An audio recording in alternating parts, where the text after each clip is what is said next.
ওকে, তো শুরু করছি। ব্যাকটেরিয়াম হচ্ছে জেনারেলি সিম্পল ইউনিসেলুলার, তার মানে হচ্ছে খুব সহজ একটা সেল। ইউনিসেলুলার মানে একটা সেলওয়ালা প্রোক্যারিওটিক অর্গ্যানিজম, যেটা বাইনারি ফিশন করে ডিভাইড করে, মানে একটা থেকে দুটো, দুটো থেকে চারটে। এখানে একটা জিনিস ভুল লেখা আছে, ল্যাক্স সেল ওয়াল, এটা কিন্তু নয়। ব্যাকটেরিয়া সেল ওয়াল থাকে, এখানে হবে ল্যাক্স সেল অর্গানেলি, ওয়ালটা মুছে দিও তোমরা।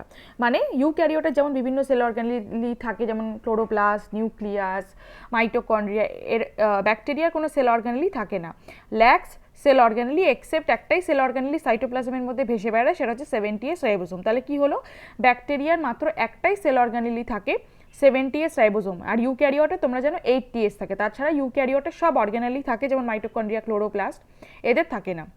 ব্যাকটেরিয়ার কোনো পার্টিকুলার নিউক্লিয়ার মেমব্রেনের মধ্যে নিউক্লিয়াস থাকে না, ছড়িয়ে ছিটিয়ে সেলের মধ্যে নিউক্লিয়াস থাকে, সেটাকে আমরা বলবো নিউক্লিয়েড বা জেনোফোর, সেটা আমরা পরে পড়বো, ঠিক আছে।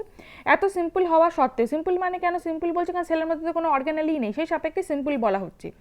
এত সিম্পল হওয়া সত্ত্বেও কিন্তু বলতে চাইছে ব্যাকটেরিয়ার মধ্যে সব মেটাবলিজম হয়, এবং এনভায়রনমেন্টাল এক্সট্রিম কন্ডিশনেও যদি ফেলে দাও তাও এরা বেঁচে যায়, এবং এরা আমাদের রোগ ভোগও করতে পারে এত সিম্পল সেল নিয়ে। বা সেলের মধ্যে কী কী আছে দেখে নাও।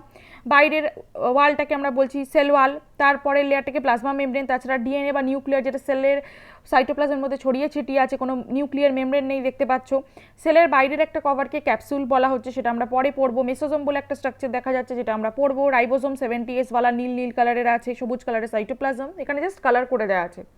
আর তাছাড়া মুভমেন্টের জন্য ব্যাকটেরিয়াল ফ্ল্যাজেলা কিছু কিছু ব্যাকটেরিয়ার মধ্যে থাকে। এটা হচ্ছে আর একটা ভালো ইলেকট্রন মাইক্রোস্কোপে রাখা, যেটা পছন্দ যে কোনো একটা তোমরা রেডি করে রাখবে যদি তোমাদের লিখতে দেয়, ঠিক আছে, ভালো ব্যাপার। আচ্ছা, তাছাড়া আরও এই ছবিটা যেমন আরও দেখতে পাচ্ছ যে আরএনএ থাকবে সেলের মধ্যে, তোমরা জানো ট্রান্সক্রিপশন করে ওরা আরএনএ বানিয়েছে ওদের ডিএনএ থেকে, তাহলে সেটা থাকবে। রাইবোজোম থাকবে, একসাথে অনেকগুলো রাইবোজোম মালার মতন আছে, সেটাকে পলিরাইবোজোম বলা হচ্ছে। গ্লাইকোজেনের কিছু গ্র্যানিউল থাকবে, যেটা পরবর্তীকালে ওদের খাবার দিতে হেল্প করবে। লিপিড গ্লোবিউল থাকবে। মেসোজোমটা আমরা পড়বো কি জিনিস। ডিএনএকে আমরা নিউক্লিয়ার বডি বা নিউক্লিয়েড বলছি। তাছাড়া প্লাজমা মেমব্রেন আছে, বাইরের কভারটাকে মিউসিলেজ বলা হয় বা স্লাইম লেয়ার বলা হয়। সেল ওয়াল আছে। রেসপিরেটরি যে এনজাইমসগুলো দেখো, ওরা সেল মেমব্রেনের মধ্যে গেঁথে রেখেছে, এখানটায় সেল মেমব্রেনের মধ্যে গেঁথে রেখেছে। আমাদের রেসপিরেটরি এনজাইমস কিন্তু মাইটোকন্ড্রিয়ায় থাকে। তাছাড়া বাইরে কিছু প্রোট্রিউশন দেখতে পাচ্ছ, সেটাকে পিলাস বা ফিমরি বলা হয়। তাছাড়া ফ্ল্যাজেলা আছে, ফ্ল্যাজেলার নিচের পোর্শনটাকে বাসাল বডি বলা হচ্ছে, তার উপরের পোর্শনটাকে হুক বলা হচ্ছে, আর বড় চুলের মতো জিনিসটাকে ফ্ল্যাজেলাম বলা হচ্ছে। এগুলো আমরা সব আলাদা আলাদা করে পড়বে। এবার কিছু ইতিহাস দেওয়া আছে যে কেন ব্যাকটেরিয়া এত স্মল হয়, তার ইতিহাসটা নিজেরা পড়বে। এখানে বলা আছে যে সব মাইক্রোবের মধ্যে সব থেকে ছোটো হচ্ছে ভাইরাস। ভাইরাসের সাইজ থাকে 80 থেকে 900 ন্যানোমিটারের মধ্যে। তার চেয়ে একটু বড় চলে এলো ইউনিসেলুলার ব্যাকটেরিয়া, সেটার রেঞ্জ দেখো 800 থেকে 5000 ন্যানোমিটার। তারপর তার থেকে একটু বড় হয় ইউক্যারিওটিক মাইক্রো অর্গানিজম।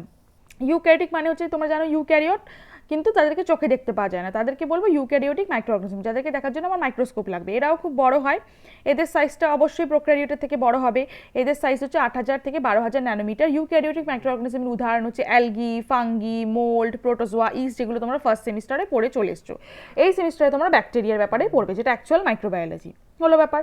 এইবার এটা তো একটা জেনারেল ওরা বলে দিল রেঞ্জ, কিন্তু দেখা গেছে যেটা থার্ড প্যারায় লেখা আছে যে the hierarchy generally holds true, মানে বলতে চাইছে যে অবশ্যই এই রেঞ্জটা তো সত্যি, কিন্তু কিছু কিছু জায়গায় আমরা এক্সেপশন দেখতে পারি। যেমন দেখবে একটা ব্যাকটেরিয়া আছে যার নাম হচ্ছে পিউলোপাইসিয়াম ফিশেলসনি। এটা একটা বিশাল বড় সাইজের ব্যাকটেরিয়া, মানে ব্যাকটেরিয়া সাইজ তো আমরা বললাম যে ছোট হয়, কিন্তু এই হচ্ছে একটা এক্সেপশনাল, যে রেড সিতে পাওয়া গেছিলো এই ব্যাকটেরিয়াটাকে, এবং এর প্রায় ডায়ামিটার 50 মাইক্রোমিটার, কিন্তু তুমি যদি দেখো লেংথ প্রায় 600 ন্যানোমিটার মতো, যেটা অনেকটাই বড়, যেটা নর্মাল ব্যাকটেরিয়া সাইজ হয় না হলো। আচ্ছা, যেটা দেখা গেছে যে আমাদের ইকোলাই, যেটা একটা স্ট্যান্ডার্ড ব্যাকটেরিয়া, তার 1 মিলিয়ন টাইম বড়। জেনারেলি তো ব্যাকটেরিয়া বললাম ছোট, কিন্তু এই ব্যাকটেরিয়াটা এক্সেপশনের মধ্যে পড়লো যে অনেকটা বড়, ঠিক আছে, প্রায় ইউক্যারিওটিক সেলের সমানই একটা, ঠিক আছে। আর অন দ্য আদার হ্যান্ড আর এক রকম স্পিসিস দেখা গেছে গ্রিন অ্যালগি। গ্রিন অ্যালগি তো ইউক্যারিওট, আমরা কি বললাম ইউক্যারিওট তো বড় সাইজের হবে, কিন্তু এক্সেপশন আছে একরকম গ্রিন অ্যালগি, যেটা মেডিটেরিয়ান সিতে আবিষ্কার হয়েছিল, যেটা দেখেছিল খুব ছোট, মানে আমি তো বললাম যে ইউক্যারিওটিক মাইক্রো অর্গানিজম সাইজে বড় হবে, কিন্তু এটা দেখা গেছিলো যে সাইজে ছোট। 70 ন্যানোমিটার ডায়ামিটার ছিল, 100 ন্যানোমিটার লেংথ ছিল। যে এই কটা একটা দুটো এক্সেপশন আছে, বাকি যেটা ফার্স্ট প্যারায় পড়লাম এরকমই রেঞ্জ থাকে। তো কি বেনিফিট হতে পারে দেখো কি বলছে, the size of the micro organism effect A number of biological property. এই সাইজের উপর ডিপেন্ড করে কিন্তু এদের বায়োলজিক্যাল প্রপার্টি নির্ধারণ হচ্ছে। One of which is rate of uptake of nutrient, মানে খাবার নেওয়া, মানে সাইজের ওপর ডিপেন্ড করে, মানে বড় সাইজ হলে বেশি নিতে পারবে খাবার আর ছোটো সাইজ হলে কম নিতে পারবে খাবার। অ্যান্ড ওয়েস্ট এলিমিনেশন, বডির মধ্যে যা ওয়েস্ট হচ্ছে এদের তো আর কিডনি নেই, এক্সক্রিটারি সিস্টেম নেই, অ্যানাস নেই, রেকটাম নেই, তো এরা তো সেল মেমব্রেন দিয়ে জিনিসটাকে আবার বাইরে বার করবে। তো খাবার নেওয়া এবং ওয়েস্ট বার করা পুরোটাই সাইজের ওপর ডিপেন্ড করছে। Next point, the transport rate across the cell membrane are a function of membrane surface area and the relative cell volume, মানে surface area is to volume রেশিওর ওপরে ডিপেন্ড করছে। সেটা কি বলতে চাইছে নোটসে আমি বুঝিয়ে দিচ্ছি।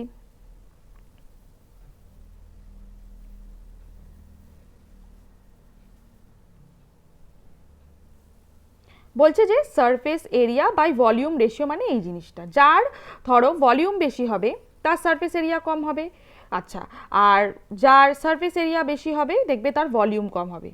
তার মানে এই ভলিউম কম হবে, তার মানে এই ব্যাকটেরিয়াটা ছোট হবে আর এই ব্যাকটেরিয়াটা গতরে বড় হবে, এটাই বেসিক্যালি বলতে চাইছে। আর স্মল সেল, যেটা আমি বললাম যার ভলিউম কম, তার মানে ছোটো cell, has a greater surface to volume ratio, মানে তার সারফেস এরিয়াটা ধরো বড় হবে কারণ তার ভলিউমটা ছোট হবে। আর ঠিক তার উল্টো কেসটা, যে বড় সেল হবে, লার্জার সেল হবে, যেটা এখানে দেখালাম, দেখো বড় সেল হবে তার সারফেস এরিয়াটা কম হবে, 1 নম্বরে যেটা, আর এটা হচ্ছে 2 নম্বরের। যার বড় সেল হবে তার সারফেস এরিয়াটা কম হবে কিন্তু তার ভলিউমটা বড় হবে, আর যার ভলিউম কম হবে সে ছোট সাইজের সেল হবে কিন্তু তার সারফেস এরিয়াটা বড় হবে। যার সারফেস এরিয়া বড়, মনে রাখবে সে বেশি খাবার নিতে পারবে। দেখে মনে হবে বড় সেলটা বেশি নেবে, বাট এরকম ব্যাপার না, এ বেশি ফুড নিতে পারবে আর এ কিন্তু কম ফুড নিতে পারবে, কারণ সারফেস এরিয়ার সাথে ফুড নেওয়ার directly proportional relationship, food intake করা বা ওয়েস্ট এলিমিনেশন করার ডাইরেক্টলি রিলেশনশিপ হলো। আচ্ছা, এইগুলো সব লেখা আছে, পড়বে। আচ্ছা, এক second, wait. Why did bacteria get different, মানে ব্যাকটেরিয়ার কেন বিভিন্ন বিভিন্ন শেপ হয়, তোমরা শুনেছো গোল শেপ হয়, রড শেপ হয়, তো সেটা হওয়ার কি দরকার আছে? ঠিক আছে, গোল শেপ হয় তাদের কিছু অ্যাডভান্টেজ ডিসঅ্যাডভান্টেজ আছে, আবার যারা রড শেপ হয় তাদেরও কিছু অ্যাডভান্টেজ অ্যান্ড ডিসঅ্যাডভান্টেজ আছে। তো ফার্স্ট স্টেপে সেটাই বলা হয়েছে যে কিছু ব্যাকটেরিয়া গোল হয়, যাকে তুমি মাইক্রোবায়োলজির ভাষায় বলবে কক্কাই, আর সিঙ্গুলার হলে কক্কাস, ঠিক আছে। আর কেউ কেউ হচ্ছে সিলিন্ড্রিক্যাল শেপ হয় বা রড শেপ হয় বা ব্যাসিলি শেপ হয়, সিঙ্গুলার যদি বলো সেটাকে ব্যাসিলাস বলবে, ঠিক আছে। আবার কিছু কিছুকে দেখা যায় মিক্স হয়, হালকা রড এবং হালকা গোল, তো তাদেরকে কি বলবে? তাদেরকে কক্ক ব্যাসিলাস বলবে।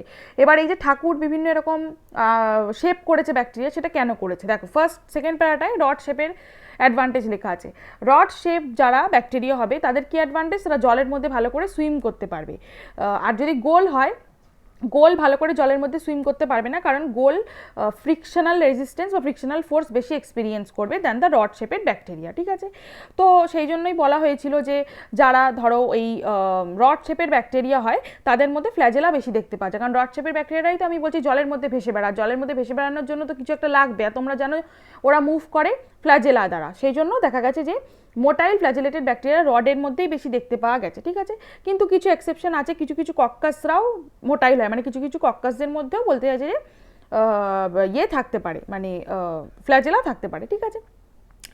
আচ্ছা, তাছাড়া আর কি বলছে, এই যে রড শেপের ব্যাকটেরিয়ার মধ্যে বলতে চাইছে large surface area per unit volume, তার মানে সারফেস এরিয়া এদের বেশি হয় আর ভলিউম কম হয়, তার মানে গতরটা বা ভলিউমটা বা ব্যাকটেরিয়ার সাইজটা ছোটো হয় কিন্তু সারফেস এরিয়াটা বড় হয়। এবার আমি কি বলেছিলাম, যার যত বেশি সারফেস এরিয়া সে তত বেশি খাবার নিতে পারে আর ওয়েস্টকে ভাগিয়ে দিতে পারে, তার মানে একটা গোল ব্যাকটেরিয়া থেকে একটা রড শেপের ব্যাকটেরিয়া কিন্তু বেশি খাবার নিয়ে বেশি তাড়াতাড়ি গ্রো করতে পারে, সেই জন্য যখন কম্পিটিশন হবে খাবারের জন্য তখন দেখবে যে ওই গোল ব্যাকটেরিয়াটা জিততে পারবে না আর ইয়ে ব্যাকটেরিয়াটা জিতে যাবে, রড ব্যাকটেরিয়া। প্রথমে কি বললাম, সারফেস এরিয়া বাই ভলিউম রেশিওর গল্প বললাম, তো বললাম যে যাদের ভলিউম কম হয় তাদের সারফেস এরিয়া বেশি হবে, তার মানে এই ব্যাকটেরিয়াগুলো ছোটো সাইজের হবে, ছোটো সাইজের হবে কিন্তু খাবার বেশি নিতে পারবে, কারণ সারফেস এরিয়া বড়, সারফেস এরিয়ার সাথে খাবার নেওয়ার বলেছিলাম যে ডাইরেক্টলি নিউট্রিয়েন্ট আপটেকের, ফুড আপটেকের ডাইরেক্টলি প্রপোর্শনাল, ঠিক আছে।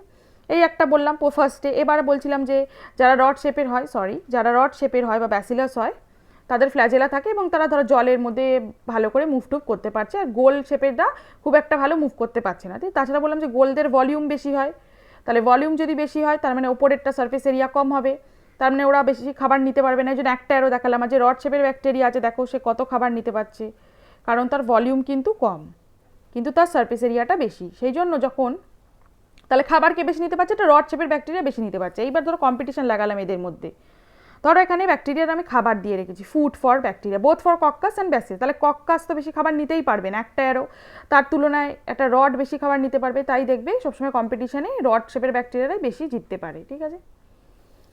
আচ্ছা, এটা তো হলো।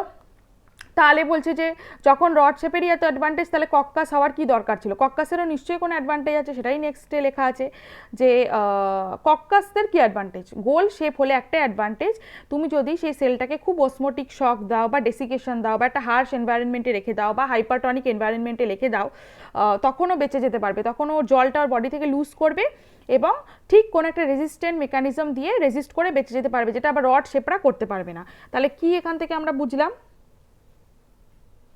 যদি এরকম ব্যাকটেরিয়া হয়, সে হচ্ছে কম্পিটিশন হলে বেঁচে ভালো পারফর্ম করবে, তাই তো? যদি রড হয় বা ব্যাসিলাস হয়, তার তুলনায় যদি কক্কাস হয়, সে কখন বাঁচবে? তাকে তুমি ডেসিকেশনে পাঠাও বা অসমোটিক শকে পাঠাও, তখন দেখবে সব জল ও বডি থেকে লুজ করে ও কিন্তু বেঁচে যাবে, তখন একটা রড শেপের ব্যাকটেরিয়া কিন্তু বাঁচতে পারবে না। তার মানে ও স্ট্রেসে ভালো পারফর্ম করবে আর ও কম্পিটিশনে ভালো পারফর্ম করবে, এই হচ্ছে পার্থক্য। এটারই গোটা গল্প এখানটা লেখা আছে, ঠিক আছে, ভালো ব্যাপার। এবার হচ্ছে মরফোলজি অফ ব্যাকটেরিয়া, মানে কত রকমের শেপওয়ালা ব্যাকটেরিয়া দেখতে পাওয়া যায়, তো বিভিন্ন দেখতে পাওয়া যায়। ফার্স্ট কক্কাস ফর্ম, কক্কাস মানে বুঝতে পারছো গোলালা, ঠিক আছে। সেই কক্কাইটা হচ্ছে প্লুরাল আর কক্কাসটা হচ্ছে সিঙ্গুলার। কক্কাসের বিভিন্ন ভাগ আছে। ফার্স্টে মাইক্রোকক্কাই, মানে বুঝতেই পারছো একটাই সিঙ্গেল গোল সেল। এক্সাম্পলগুলো পড়বে।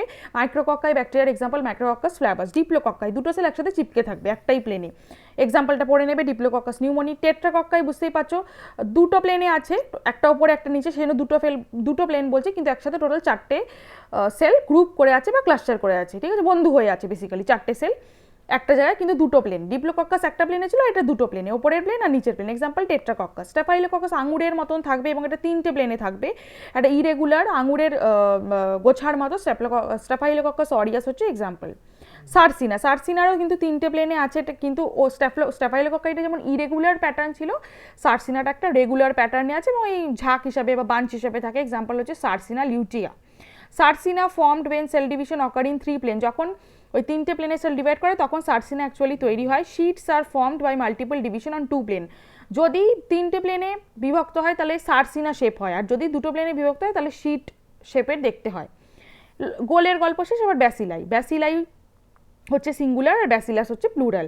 ব্যাসিলাই মানে যে রড শেপ বা সিলিন্ড্রিক্যাল শেপ। এরও প্রথম মোনোব্যাসিলাই দেখো, এরকম মোনোব্যাসিলাই মানে একটাই যে সিঙ্গেল সিলিন্ড্রিক্যাল শেপ, তার সব থেকে ভালো এক্সাম্পল ইকোলাই। তারপর ডিপ্লোব্যাসিলাই, ওদেরই মতো দুটো যদি পাশাপাশি তুমি সিলিন্ড্রিক্যাল ব্যাকটেরিয়াকে রেখে দাও, জোড়ায় থাকবে। স্যালমোনেলা টাইফি এরকমভাবে থাকতে ভালোবাসে। স্ট্রেপ্টোব্যাসিলি, এটা হচ্ছে সেল ডিভিশনের পর চেনের মতো এক একটা স্ট্রেপ্টোব্যাসিলাই এসে এসে লেগে যায়। এর সব থেকে ভালো এক্সাম্পল দইয়ে দেখতে পাওয়া যায় ল্যাক্টোব্যাসিলাস। কক্কোব্যাসিলি, কক্কোব্যাসিলাস মানে একটু গোল আবার একটু ধরো ব্যাসিলাস শেপের, মানে দুটো শেপকেই তুমি যদি মিক্স করে দাও, মানে কক্কোব্যাসিলাই যদি তুমি দেখতে চাও অনেকটা এইরকম হয়, এরকম হয়ে গেল, তাহলে এই হলো তোমার ব্যাসিলাস পোর্শন, এই হলো তোমার গোল পোর্শন, এটা হলো কক্কোব্যাসিলাই শেপ। স্পাইরেলি, স্পাইরেলি মানে বুঝতে পারছো এটা কয়েল স্পাইরাল শেপের হবে, প্যাঁচানো প্যাঁচানো শেপের। তার আন্ডারে দুটো পড়ে, ভিব্রিয়ন্স আর হেলিকাল। ভিব্রিয়ন্সটা হচ্ছে কমা শেপের, সবচেয়ে ভালো এক্সাম্পল ভিব্রিও কলেরি, যেটা আমাদের কলেরা করে। আর হেলিকাল হচ্ছে ওই কয়েলের মতন দেখতে, এক্সাম্পল হচ্ছে স্পাইরেলিয়াম। আদার ফর্মসের আন্ডারে দুটো পড়ছে, প্লিওমরফিক, ট্রাইকোমস, না সরি আদার ফর্মসের মধ্যে টোটাল 4টে পড়ছে, প্লিওমরফিক, ট্রাইকোমস, প্যালিসেড, হাইফি। প্লিওমরফিক মানে যে কোনো ভেরিয়েবল শেপের হতে পারে, কোনো ঠিক ঠিকানা নেই।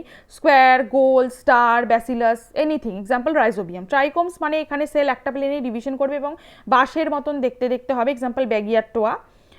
তাছাড়া ট্রাইকোমস এক্সাম্পল অ্যাক্টিনোমাইসিটি বা স্পাইরোচিটিও কিন্তু হতে পারে, ঠিক আছে। স্পাইরোচিটিটা এইরকম দেখতে হয়, এরকম টাইপের স্পাইরাল শেপের হয়, কিন্তু এটা তোমার আদার ফর্মের মধ্যে দিয়ে দিয়েছে, স্পাইরালের মধ্যে দেয়নি, ঠিক আছে। স্লেন্ডার, সরু হয়। প্যালিসেড, প্যালিসেড হচ্ছে তোমার অনেকটা ওই, তুমি যদি পাশাপাশি ম্যাচ স্টিক মানে হচ্ছে তোমার ওই দেশলাই কাঠিকে পাশাপাশি এক একটা অ্যাঙ্গেলে রাখো, তাহলে দেখতে যেরকম স্ট্রাকচারের ব্যাকটেরিয়া হবে সেটাকে প্যালিসেড শেপের ব্যাকটেরিয়া বলবে। এক্সাম্পল করিনে ব্যাকটেরিয়াম, ডিপথেরি, যে আমাদের ডিপথেরিয়া করে।